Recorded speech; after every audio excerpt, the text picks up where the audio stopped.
Olá, sejam bem-vindos, bem-vindas, bem-vindes ao canal Tocando o Coração e Enxergando a Alma.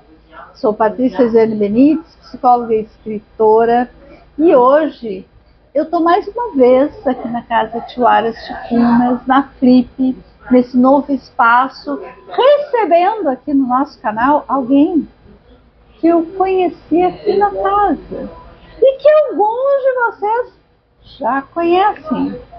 E que quem ainda não lembrou vai relembrar, porque Rodrigo Viana vai nos dizer, vai contar um pouquinho da trajetória dele e também sobre a escrita dele e sobre esse livro, As Cartas que Não Chegaram, que é uma leitura interessante e profunda, muito profunda, né?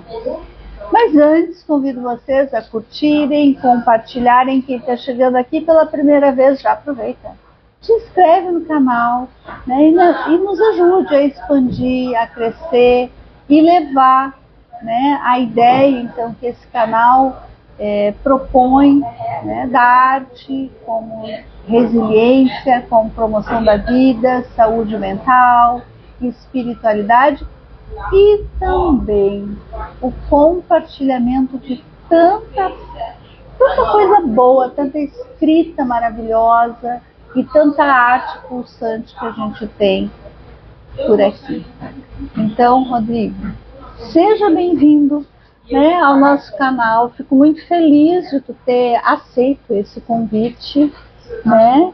E tu pode estar aqui, então, inicialmente te apresentando, te reapresentando para quem já conhece o Rodrigo, de outros carnavais, né, Rodrigo? De outros carnavais. Sim. Para então poder estar depois falando, conversando com a gente sobre essa migração, né? Daquilo que te leva para a escrita. Bom, Patrícia, primeiro quero te agradecer, né, dizer que comunicar é bom, comunicar é sempre bom, né? A gente sai de um lugar através do que se chama segunda tela, chega em outro, né? Eu vivi uma vida em comunicação, ela já deu spoiler aqui, daqui a pouco eu falo um pouco disso. E nós estamos nessa semana, né, Patrícia, você está cobrindo aí diariamente para o teu canal, num lugar de comunicação mais fino, posso dizer assim, que é o lugar da literatura, mas que também é comunicação, né? Talvez comunique com outros sentidos, que não aquele referencial do jornal, da TV, mas comunica também.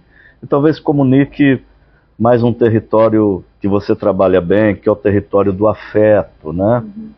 E digo tudo isso nessa abertura, antes de me apresentar efetivamente, para te dizer o que eu já te disse pessoalmente fora das câmeras, aqui nos bastidores, que eu acho importante, na feira de literatura mais importante do Brasil, que se deu olhar também à questão espiritual.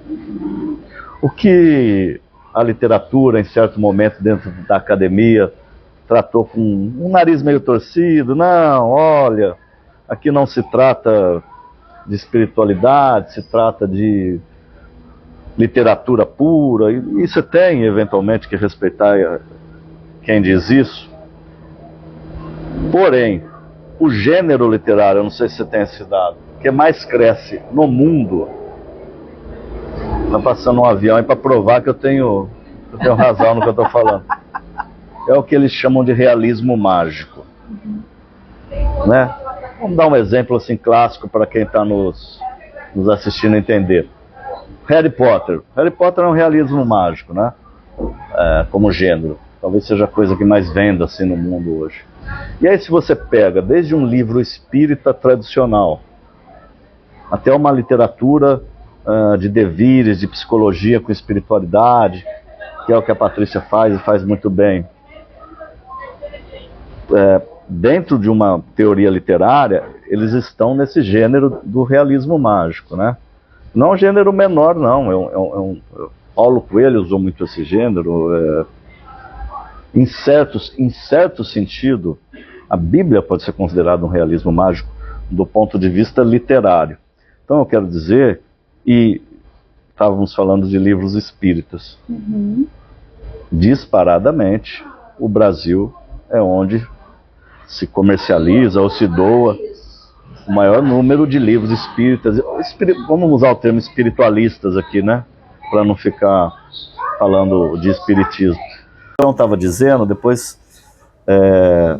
que o Brasil é o país em que mais se tem demanda do gênero literário do realismo mágico, e nisso você inclui desde de séries para crianças que vão para um lugar inabitável, até a espiritualidade mesmo, né?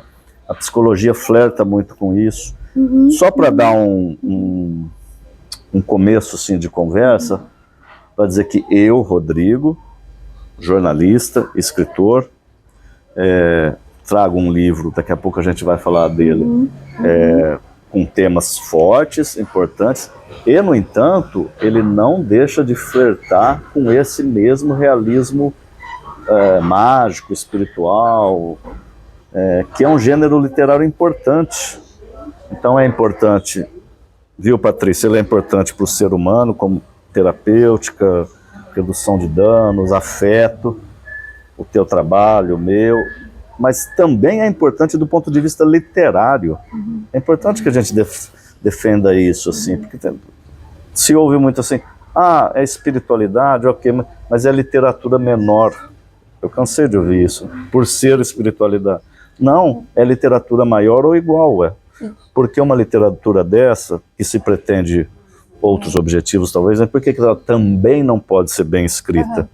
Então assim, eu citei aqui vários e vários casos.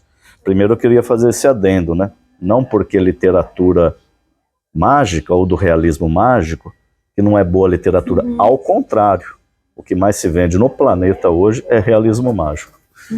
Muito bem. Alguma coisa quer nos dizer. Sim. Não, e são bons, né? O Harry Potter é maravilhoso. Depois ele vira série comercial e tal, se desconstrói um pouco daquela história, mas a série não prende as crianças. Tô falando do Harry Potter porque talvez seja a coisa que me vem mais à mente, assim. Mas se você pegar o Nosso Lar, do André Luiz, né? Livro tradicional espírita, né? E outras obras. E outras, se você pegar o livro da Patrícia, qual livro você está trabalhando mais agora, Patrícia? Eu estou trabalhando Crônicas da Existência. Pegar a Crônica da Existência, tu vai lá analisar o gênero que ela escreve, como é que ela escreve crônica, vai falar, poxa, isso me levou a um pensar espiritual diferente, mas também ela escreve bem, porque crônica, porque afeita ao tempo.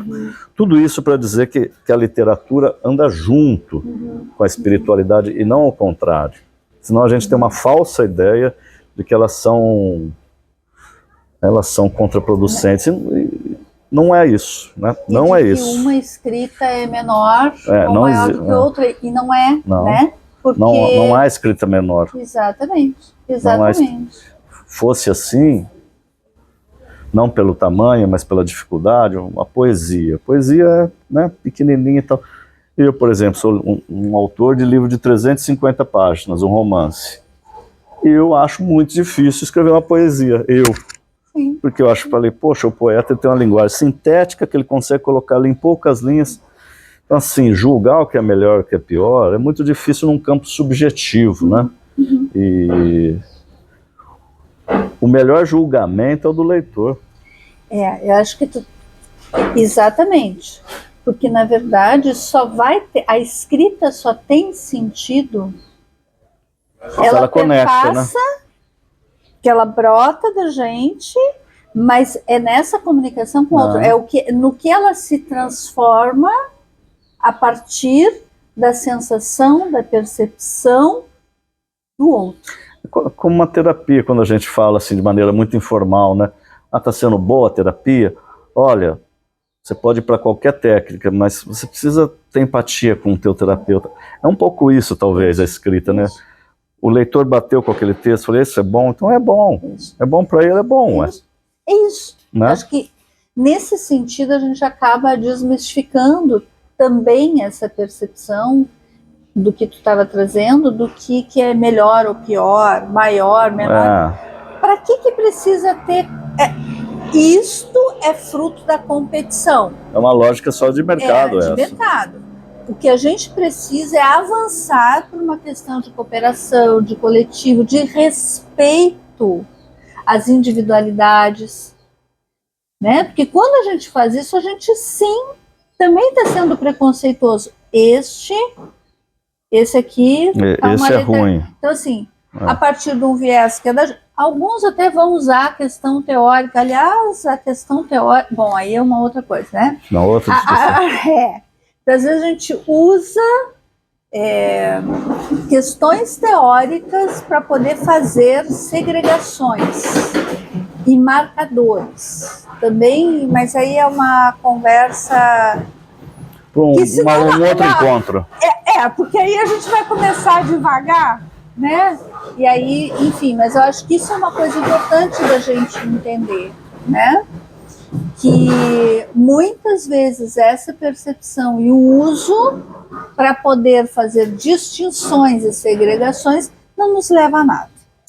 Porque a gente desrespeita a escolha do outro, né?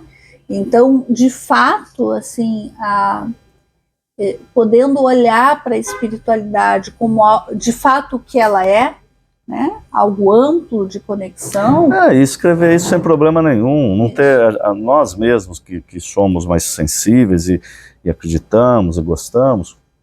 What's the matter, né? Qual o problema? Né? Porque até por esse arcabouço assim, acadêmico, de um olhar meio torto para esse tipo de literatura, eventualmente a gente chega e fala, poxa, será que eu devo mesmo? Né? Se passa ali por uma insegurança, né? Será que eu vou falar sobre isso? Será que eu estou seguro? Vai, se fala sobre tanta coisa, se aceita tanta coisa, essa é a minha verdade que vai ressoar como verdade para alguém. Então, o pacto, tudo é pacto, o pacto está cumprido, alguém escreveu, alguém leu, né? Não tem gratuidade aqui, né? Você não está... Enfim. Aliás, você está contra até livros assim, de autoajuda, que eu não sou contra. Acho que tem excelentes livros de autoajuda, excelentes mesmo. Esses livros que vendem mais rápido, faz para vender mesmo. 7 Leis Espirituais do Sucesso, que são ótimas. Eu adoro, eu estudo o número 7. Mas, enfim, são livros que, classicamente, as pessoas fazem com o objetivo, primeiro, talvez, dele ter um comércio, assim, né? E a gente conversa aqui uma conversa mais fina, que talvez o objetivo seja disseminar, assim, essa coisa mais espiritual, mais terapêutica. Mas mesmo esses, acho que está tudo ok também, se tem o público para eles. Claro, sabe? Sem dúvida. Então, sem dúvida nenhuma. Não vejo problema, desde que não esteja causando um malefício social, né, Patrícia, assim, alguma regulamentação que eu digo talvez interna mesmo, assim, de paz e tal. Bem, vocês estão ouvindo aí, não é uma questão assim simples, às vezes é pessoal, passa por nós mesmos, escritores, mas no fim das contas é isso, né? Acho que escrever sobre o que se sente não é proibido, é bonito, fica bonito e ressoa. E eu acho que isso tem muito a ver com a tua escrita nesse livro, As Cartas que Não Chegaram. Né? Sim. Que eu acho que é um livro impactante, né? Difícil, ao mesmo tempo que propõe uma ressignificação a partir das vivências que a gente tem, que muitas vezes são vivências difíceis e traumáticas, e que a gente busca tentar encontrar um caminho para poder estar elaborando um processo, né? Então, quem sabe a gente, então, olha para esse livro e tu possa estar falando sobre esse livro um pouco, né? A gente deixa a tua apresentação mais para o final, porque eu acho que tu está trazendo muito claramente um sentido que é muito claro neste livro. Tranquilo. Então, as cartas que não chegaram. E aí, Rodrigo? Bom, as cartas que não chegaram são cartas mesmo. Foram cartas escritas, algumas à mão, a maioria no computador, mas cartas que elas têm início em dezembro de 2013, que é quando eu perco meu pai de maneira inatural. O meu pai comete um suicídio. E o primeiro texto que eu escrevo para o meu pai, eu escrevo uma carta a ele, então ele está no caixão. O primeiro texto, inclusive, tem o título No Velório, se você procurar aí. Então são cartas que eu escrevi desde o Natal de 2013, que foi quando aconteceu esse evento morte, até agora, até a editora publicar. O livro foi publicado há questão de um mês. E depois não só meu pai, né? Depois eu perdi a mãe, também escrevi a mãe, alguns amigos. Mas é claro que a figura central do pai, pelo jeito que foi, como eu abro o livro, como eu organizei, acaba tomando conta. E o que toma conta, esse livro tem várias nuances. A nuance que a Patrícia levantou aqui, que é a mais evidente, talvez seja a mais importante socialmente a gente discutir, é de fato a questão do suicídio. Né? Por mais que esteja falando aqui o filho de um suicida, e homem, hoje no Brasil, não sei se você sabe, Patrícia, tem um estudo, posso até te mostrar. Homens se matam 4 vezes mais do que mulheres. Na verdade, no mundo, que o Brasil tem um número ainda um pouco superior a isso. E pela nossa cultura machista, etc., e outras questões, isso é mudo, isso não é falado. Então você tem alguns tabus, preconceitos aí. Primeiro, do suicídio, ninguém fala, suicídio é feio, é vergonhoso, dói demais. Então, assim, até nas famílias, a pessoa morre, eu costumo dizer assim, que as pessoas morrem 2 vezes, né? Uma porque ela se matou mesmo, e a outra porque depois a família mata ela, se não fala mais o nome, não fala o que aconteceu, coloca ali num segredinho de família. Ninguém faz isso por mal, né? Mas faz para se proteger, ou porque acha que a dor vai acabar, e isso vai estourar em outras dores, né? Certamente, né? Então tem essa questão de trazer à tona o assunto, porque ele está na mesa, ele acontece, e não é trazer à tona fazendo grandes manchetes, polêmicas. Eu trabalhei muita televisão, de fato as televisões tinham lá no manual, quando acontecer suicídio não se noticia, porque eles entendiam que alguém podia copiar. Agora, a gente estava falando do Bial, o Bial fez uma entrevista com uma suicidologista. Eu estou estudando um pouco também isso. E ela defende o seguinte, falou, não, tem que falar sim na TV, com jeito, há jeitos de falar, né? Aborda o assunto, acontece ali naquela região, mais por isso, mais por aquilo. No caso do pai do Rodrigo, o que aconteceu, qual era o contexto, ele tinha uma doença, ele era um alcoólico, qual era a estruturação da família. Então assim, põe na mesa e depois avança, porque se você ficar escondendo, a tendência é repetir e aumentar, né? Não tem outra fórmula mágica, é isso. Essa é uma das questões do livro, a questão social mais evidente. Mas o livro é muito mais que isso, Patrícia, porque tu vai ter a oportunidade de lê-lo inteiro, e quem está em casa vendo este canal também. Depois tem cartas à mãe, aos amigos, então não são só cartas ao pai, né? Mas sempre pessoas que já foram.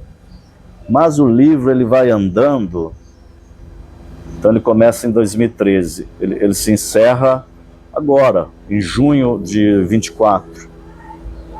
Sem que fosse a minha intenção, a minha escrita ela vai tomando um lugar de afeto no lugar da revolta. Porque quando o pai se mata, a primeira cena A primeira cena sou eu dando soco no caixão, tá aí descrito, né? Por revolta, por não aceitar aquilo, minha mão toda ensanguentada. E aí eu vou ao longo do tempo, né? Você pode abrir qualquer página aí, assim, aleatória. Então fala assim, eu começo numa primeira pessoa, meu pai isso, meu pai era assim. E vou para uma terceira pessoa e falo, pai, faltou aquele café com você, para dizer o que eu não disse, sinto falta. Então a revolta vai dando lugar a uma saudade, a um afeto. E eu não faço isso para romancear, eu faço isso porque assim foi.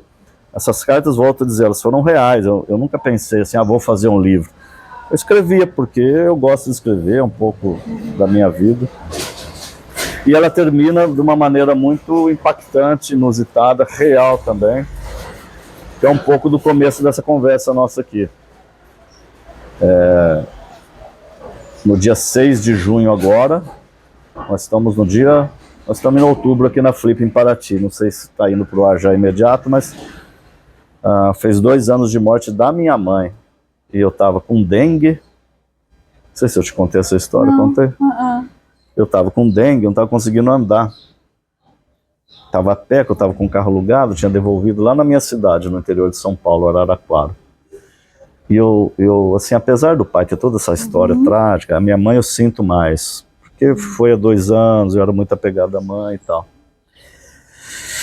E nesse dia me deu um desespero, eu falei, eu quero falar com a minha mãe. Não é assim rezar, eu quero falar com ela, né? E aí, imagina, fica à vontade. A Flip é legal que o pessoal vai entrando, vai conversando numa casa. Tá aqui na gravação, se você quiser sentar ali, assistir. Então sinta-se à vontade. Estamos num ambiente lindo aqui em Paraty, está sendo muito legal tudo. Uma casa bacana, depois a Patrícia já teve que ter falado bastante, mas vai falar mais. Mas só para dizer então que o livro fecha um pouco, eu estou nesse dia, então eu vou até um centro espírita, onde se psicografam cartas. Eu já fui da religião espírita, umbandista, sou um buscador, né? Como muitos de nós aqui. Não gosto muito de me classificar numa, mas não faço movimentos contrários também, não. Eu, assim como Guimarães, de religião bebo todas. E nesse dia eu fui buscando uma comunicação. Já tinha ido nesta casa umas 2 vezes e nunca tinha vindo nada. E de repente, umas 200, 300 pessoas, o médium sai 10 cartas, sei lá, um número baixo, e ele não põe nome. Então no final ele fala, olha, eu vou agora ler as cartas no microfone, e quem se identificar, vem até aqui, pega, e eu ainda mando o áudio pelo zap para a pessoa ter, né? E lá pelas 11 da noite, você me desculpa, começa isso aqui, ó. Do nada. Eu sentado, no meio de 300 pessoas.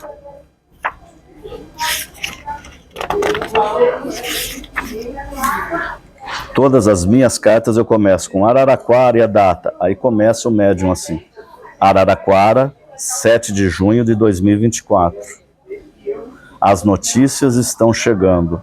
São urgentes. Precisam ser trabalhadas no texto. Precisamos da matéria para a prensa. É urgente. Pega a caneta, repórter. Pega a caneta e começa a escrever. Não perde tempo. Logo você vai precisar deixar pronto. São as notícias. Pronto, meu amigo repórter, está pronto. Pode colocar na manchete. Os mortos estão vivos. É um escândalo. Os mortos estão vivos. Morrer não é nada? Será? É muita coisa, meu amigo. E você tem ainda muitas notas, muitas matérias para cobrir e muitas tarefas para fazer. Rodrigo, calma. Rodrigo, calma. Viver é muito difícil e pode ser dolorido ante tantos desafios e dores que trazemos no ajuste da própria consciência. Toma nota, repórter. Deus não condena ninguém. Manchete, repórter. Não existe céu e nem inferno. Não é que o maluco do John Lennon tinha razão, que poderíamos imaginar um mundo sem inferno ou céu? Tudo é estado da própria consciência. Meu amigo, a inteligência é prodigiosa, mas sem o amor, a mutila. Ela é enlouquecedora. Necessitamos todos crescer na inteligência e também, na mesma medida, no amor. O amor que é capaz de transformar a dor em esperança. E eu estava com dengue sem conseguir andar. Pensei que hoje você não conseguiria vir. Fiz tudo ao meu alcance para que pudesse estar aqui, para que pudesse escrever a você. Escrevemos muitas coisas juntos e muitas outras não. Mas se precisar de ajuda, estou sempre à disposição para inspirar novas e boas histórias. É preciso apenas pegar o papel e a caneta e permitir que o teu coração ouça a voz do amor, o amor próprio, o amor pela vida, e nós estaremos te inspirando. Há muitas notícias, muitos textos e muitos campos para serem explorados, repórter. Usa a tua cabeça e o teu coração. Veja o quanto você pode fazer para o bem e para você. Pega a caneta, repórter. Anota aí. A morte morreu na vida. Meu amigo, fique com a vida e pega a caneta. Tem muito a fazer e a descobrir. Muito a escrever e a esclarecer a si mesmo e a outros com a verdade da vida. Te chamarão de louco? Sim, o que importa? Já fazem isso. Pega a caneta e não a solte mais. Por fim, uma notícia particular a você e aos seus. Terezinha e Job estão bem. São meus pais, fui lá só para isso, né? Mas ele estava falando comigo, né? Lembra que não tem inferno? Quando a consciência se arrepende, a misericórdia da vida age a seu favor, cada qual em sua posição, mas amparados pelo amor. Meu amigo repórter, hoje fico por aqui. E a fonte? Vai ter que preservar, porque hoje ainda não vou te dar. Só anota aí o meu carinho e o meu amor. Te deixo apenas como nome provisório, o repórter da vida e não da morte. Carta psicografada na Casa de Fraternidade Chico Xavier, em Araraquara. Eu não iria trazer esse livro, não é um livro do realismo espiritual, mágico, que a gente falava no início. Nada contra, pelo contrário, fiz toda a defesa. Mas não era a minha atitude, a minha intenção. Isso aconteceu comigo entregando os originais para a editora. E aí, é impressionante, né? Porque ele fala assim, pronto, está pronto para a prensa. E ele fala para mim algo como, você tem uma missão agora, né? Pega a caneta. E ele chama, em algum momento, com mais de 300 pessoas lá, ele começa a falar meu nome, né? Ele fala, Rodrigo. E aí, assim, coisas muito específicas, né? Eu não estou conseguindo, eu estou com dengue, sem andar. Ele fala assim, achei que você não conseguiria vir hoje. Então, como é que eu não vou falar desse outro mundo? E como é que eu vou cair na balela de acreditar que há a morte? A morte morreu na vida. E isso precisa ser comunicado sem nenhum preconceito. Também na literatura. Agora, esse livro tem coisas tristes, tem cartas. Então, Patrícia, eu termino esse livro falando o seguinte. Tudo que cercou a feitura desse livro fez parte de um mistério. Desde o primeiro contato com a editora, as dificuldades de saúde antes da entrega dos originais, que eu tive muita coisa, sabe? E finalmente a carta endereçada a mim, de um além qualquer, dizendo em tom imperativo, pega a caneta, repórter, e não a solte mais. Aqui, portanto, um romance epistolar de amor. Epistolar porque cartas, escrito a muitas mãos, de uma dimensão diferente e estranha, Meu Patuá. Patuá é o nome da editora, eu fiz um trocadilho aqui, e o patuá é um símbolo de sorte também, né, de proteção e tal. É uma literatura muito boa, ele fala de luto, superação, fala desse lado espiritualístico, mas é sobretudo uma literatura de devires, passagens, travessias, né? Trazer esse ser humano novo, né? E por isso que talvez essa dor tenha sido transformada em mim, ou eu estou reelaborando ela, né? Porque isso tudo não acontece gratuitamente. É claro que a gente se emociona com tudo isso, né, Rodrigo? E principalmente quando toca o coração da gente, né? E quando a gente se abre para poder compreender que tudo é muito maior do que a gente imagina, né? A gente é uma gotinha no oceano, é um grãozinho de areia, né? A gente faz parte, e é interessante, né, Rodrigo, porque em boa parte das conversas que a gente está tendo aqui na Casa Tio Aras esse ano, isso está aparecendo como algo muito norteador e especial. Que bom. De que nós somos um fractal e que a gente consiga aprender e compreender não é aqui. Nós estamos com muita informação aqui. Nós precisamos de informações e de acesso àquilo que vem do coração, afeto. Afeto. O planeta urge afeto. Então, quando hoje a gente está fazendo aqui dentro da casa todas essas conversas e todas as atividades que estão acontecendo, inevitavelmente é algo que convoca o afeto. E o afeto perpassa por a gente estar aqui habitando esse corpo, né? Porque isso é transição. Tudo é uma transição. Tudo é uma transição. Acho que a carta que tu compartilha, eu te agradeço imensamente de compartilhar isso aqui no canal. Ela traz também uma assertividade que é pra gente.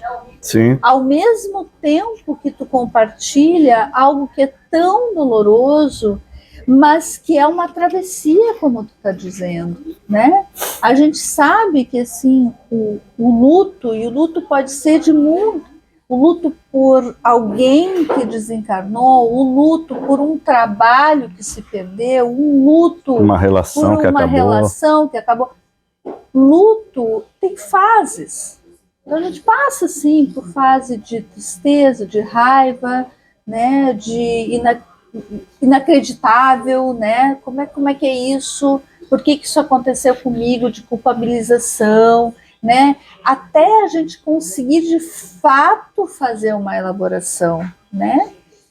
E quando o luto vem por algo tão traumático assim, de um sofrimento intenso, né? E de que hoje a gente consegue falar sobre isso melhor. Ainda temos tabus, ainda temos dificuldades em relação não somente a esse tema, que é um tema difícil de conversar, mas a tantos outros temas.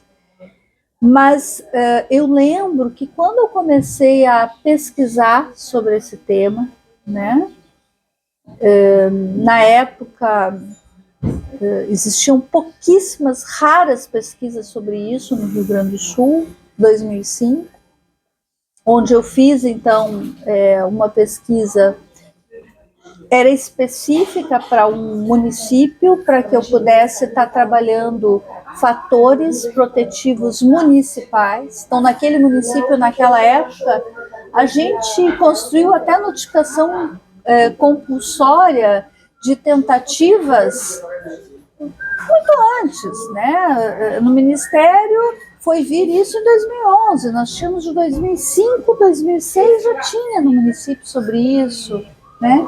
Mas naquela época não tinha, e era muito mais tabu. O primeiro programa de promoção da vida e prevenção no Brasil veio em 2006. E de lá para cá, se a gente for ver, talvez até notificações foram, a gente tem muita ainda diferença de dados, muita subnotificação, né? Então tem muita subnotificação, então a gente não sabe muitas vezes se algum lugar de fato cresceu, ela só está naquele momento começando a é uma subnotificação então, orgânica, né? A família às vezes não quer falar, fala, não foi isso e tal. Não. Mas eu acho que tu traz algo essencial, né? Que é a gente poder falar sobre isso. Então, provavelmente, muitas das cartas que tu escrevesse, que naquele momento foi uma forma de tu estar elaborando um processo, cada um de nós tem um jeito para tentar elaborar e para sair, para tentar contornar aquilo, né? E fazer essa travessia, um termo que tu usasse durante a nossa conversa até agora, muitas pessoas talvez vão se identificar com isso, porque muitas pessoas não sabem o que fazer sobre isso. Muitas pessoas não sabem se elas vão ser aceitas, se elas às vezes falarem do seu sofrimento, né, dos seus medos, seja porque isso aconteceu na sua família, seja porque em algum momento ela pensou ou pensa sobre isso, e a gente sabe hoje que falar sobre isso é uma possibilidade de ajudar as pessoas nessa travessia. Quando eu impossibilito uma conversa, eu estou negando a possibilidade de passar por aquilo, de atravessar aquilo e chegar do outro lado. E é sem julgamento. Sim. Porque a gente também vive numa sociedade que julga demais, né? Existe muita tarjeta, muito rótulo, né? E quando às vezes as pessoas vão falar de sofrimento, a pessoa que escuta não sabe o que fazer com isso. Então diz assim, não, deixa pra lá essa bobagem. Não, porque não é que ela não queira, ela não sabe nem o que dizer. E muitas vezes o dizer eu não sei como te ajudar, mas eu tô aqui para te escutar. E nós vamos achar uma possibilidade para que tu possa melhorar.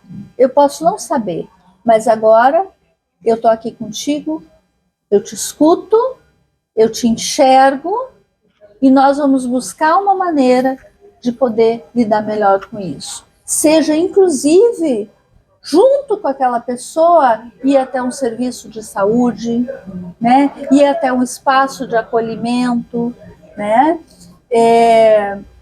Porque isso é empatia.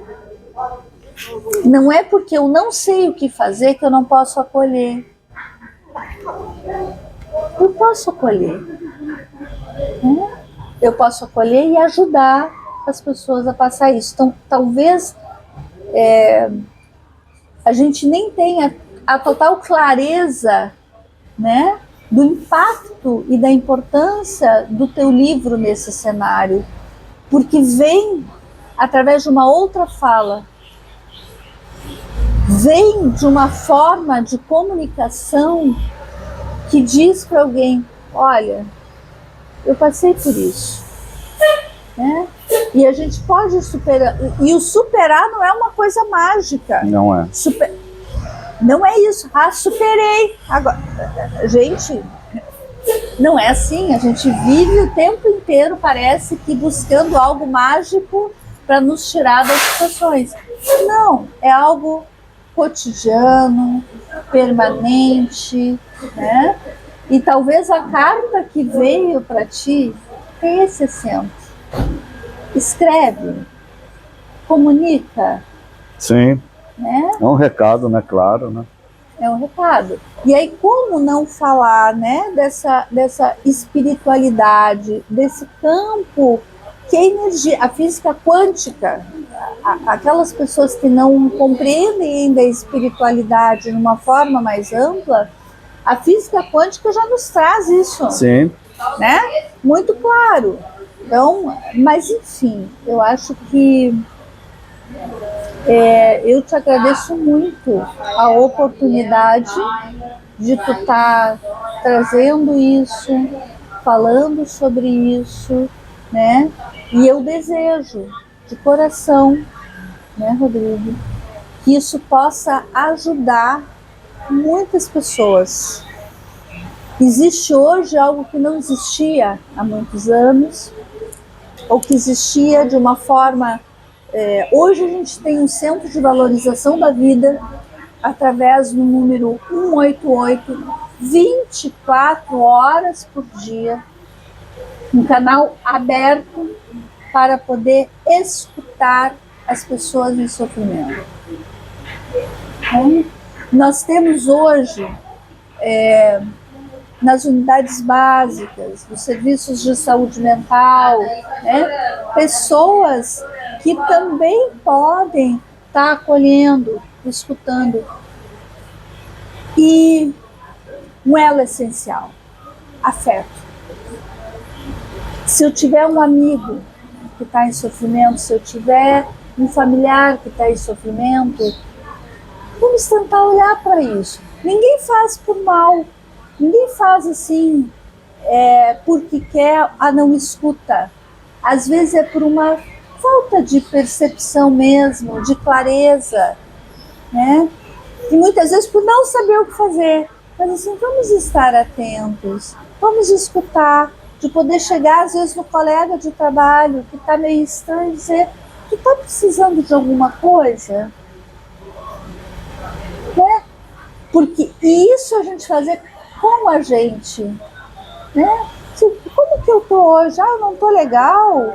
Eu vou dizer: puxa, eu não tô legal. Eu vou falar para o meu colega de trabalho, eu vou falar para o familiar: olha, eu não tô legal, eu preciso conversar com alguém, eu não sei muito bem. Então, assim, abre possibilidades infinitas de uma comunicação empática, né, para que a gente chegue a algum lugar e consiga prevenir, né, sim, suicídios, né, e mais do que isso, ajudar as pessoas. Né? Então, Rodrigo, assim, eu te agradeço infinitamente, né? Gostaria então que agora tu relembrasse, pessoal. Eu não esqueci, né? Eu não esqueci. Quem é o Rodrigo Viana? Antes da escrita, né? E nessa transformação que tu também traz, assim, né? Mas eu posso dizer rapidamente, eu sou jornalista de formação e essencialmente no campo do esporte, né? Então eu fiz jornalismo esportivo, fiz muita televisão, eventualmente quem é afeito aí a futebol, principalmente, que é uma coisa que domina no Brasil, vai lembrar um pouco, meus cabelos estavam mais pretos. Mas fiz bastante coisa, fui ao Japão cobrir o Corinthians em 2012, trabalhei na TV Globo em 2014, na Copa, como repórter de esporte na TV Bandeirantes, na Record. Mas também já naquele tempo, em 2013, eu escrevi meu primeiro livro de fôlego, eu fiz um mestrado em literatura, que chama A Bola e o Verbo, né? Então eu nunca me distanciei muito da bola nem do verbo. E foi bem bom. E logo meu pai foi no lançamento e logo depois aconteceu, né? Então assim, essa história existe aqui também. Eu, para terminar, já te agradecendo, Patrícia, teu público, acho que tu fisgou bem aí o que eu tenho de ideia, né? O que eu penso que, assim, eu gosto, esse livro, assim, ele está saindo muito bem. A gente espera que as pessoas reconheçam como escritor, tem todo esse lado aí, uma certa vaidade intelectual, tem, não vou negar, mas, assim, o que eu gostaria mesmo desse livro, assim, é que as pessoas chegassem nesse território do afeto, sabe? Eu acho que a principal mensagem é essa, assim, o território do afeto, né? É tão perto e ao mesmo tempo tão distante da gente. Tanto é que a sinopse do livro, eu vou terminar pela sinopse. Eu pus sinopse por uma semiótica do afeto, né? Semiótica é uma ciência da linguística muito complexa para se explicar ela, mas basicamente ela estuda o que o texto diz e como ele faz para dizer o que ele diz, né, como ele se estrutura, sendo que o texto não é só texto para semiótica, né, qualquer contexto cultural e tal. Então, sei lá, um livro você pode ter um olhar semiótico, é a ciência do simbólico, né? Mas eu vou ler aqui para vocês, senão já falei demais. 10 anos após o lançamento do seu livro De Fôlego, a bola e o verbo, o futebol na crônica brasileira, Rodrigo Viana se atreve num romance epistolar, com um tema delicado, as cartas que escreveu a seu pai suicida. As cartas que não chegaram também são endereçadas a outras perdas, amigos, familiares e à mãe de Rodrigo. A feitura do livro obedeceu a um ritual longo e doloroso. Os textos começaram a ser escritos de maneira artesanal em dezembro de 2013, quando o suicídio ocorreu, e seguiram até os dias que antecederam a entrega dos originais para a publicação da obra. Foram concebidos de maneira metonímica, ou seja, como relicários que integram um conjunto maior, o da própria vida do autor. Histórias reais, costuradas de modo que o leitor se sinta íntimo não só do pai de Rodrigo e dos outros personagens, mas também de toda a carga afetiva que contornou os eventos morte. O jogo da presença e ausência é marcante nessa rede figurativa. É o que possibilita a construção imagética do cenário externo e interno do autor, às vezes com narrativas hiperbólicas, exageradas, velozes, outras diminuindo o ritmo, desenhando no texto marcas específicas, o aconchego das tias de Minas, a inquietação com os transtornos mentais e, finalmente, a dúvida universal, rosiana, de Guimarães Rosa, né? De onde viemos? Para onde vamos? Quem somos? Rodrigo foi fiel à semântica discursiva do afeto.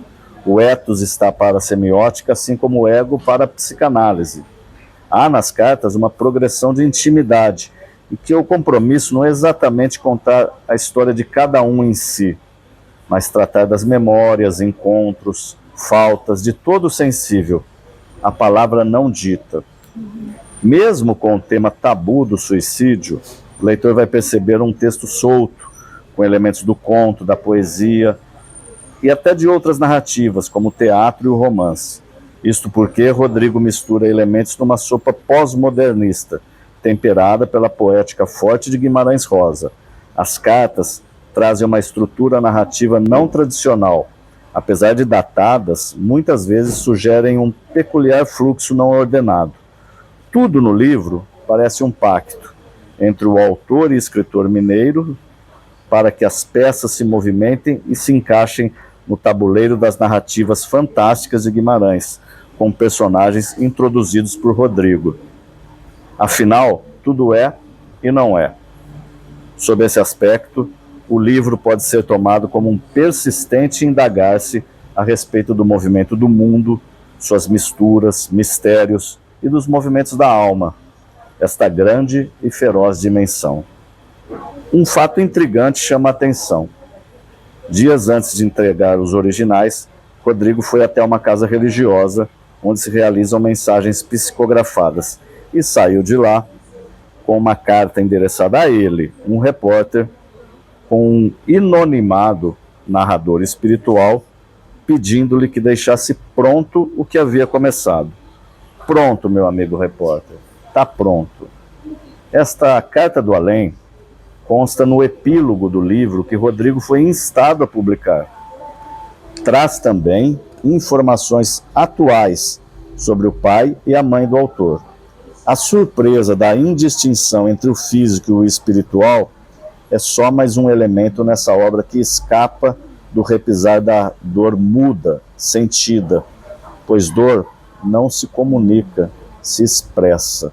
Rodrigo obedeceu ao chamado. As cartas foram finalmente entregues. Essa é a sinopse do livro. Tem uma análise mais literária. A espiritual a gente já falou bastante. E não é por mim não, eu sugiro que vocês leiam, porque até para mim mesmo ele continua sendo intrigante. Eu vou lendo e descobrindo coisas que nem eu sei muito o que eu quis dizer. Obrigado, Patrícia. Acho que a turma tem mais atividades aí. Vamos bater papo mais, estou aberto aí quando você quiser conversar, tá bom? Rodrigo, gratidão, né? Eu acho que a nossa conversa tem um papel bem importante, né? E vocês podem estar acompanhando o Rodrigo nas redes, acho que pode falar das redes, né? E entrando mesmo em contato, sim, falando, pode falar comigo numa boa. A gente está aqui com um propósito maior também, né? Que é Total. isso, é trabalhar o afeto que trouxesse aqui, né? Levar coisas que façam um alento, que acarinhem as pessoas, que ajudem as pessoas, né? Que fortaleçam. Pode deixar tuas redes, Rodrigo, se tu quiser. Eu estou trabalhando mais no Instagram agora, que é rodrigoviana.escritor, @rodrigoviana.escritor. Tem um outro lá que é Rodrigo Viana, 3 tracinhos, aqueles underline. No Facebook eu também estou como Rodrigo Viana. Eu tenho alguns canais no YouTube também, mas muito voltados aos futebol, e eles estão quietinhos, sabe? Meio que deixei eles abandonados. Não é que eu abandonei, né? Ainda vou fazer essa transição aí. Mas eles estão lá também. Tem um canal que chama Rodrigo Viana 10. Acho que tem até uns 10 mil habitantes lá no canal. Preciso dar uma atenção para essa turma aí. Mas era um pessoal muito voltado à minha carreira específica de cobrir futebol, né? Eu vou trazer essa turma para gostar do espiritualismo, do afeto. Não, na verdade gostam, porque o futebol é passional, mexe com a paixão.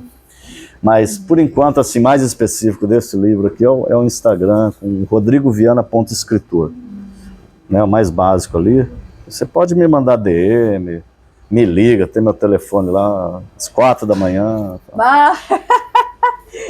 Ai, Rodrigo, então gratidão, né? Gratidão a você que sempre nos acompanha, que a gente possa levar a mensagem que o Rodrigo trouxe aqui para nós com tanto carinho, com tanta generosidade, para a gente acalentar o nosso coração de tantas outras pessoas.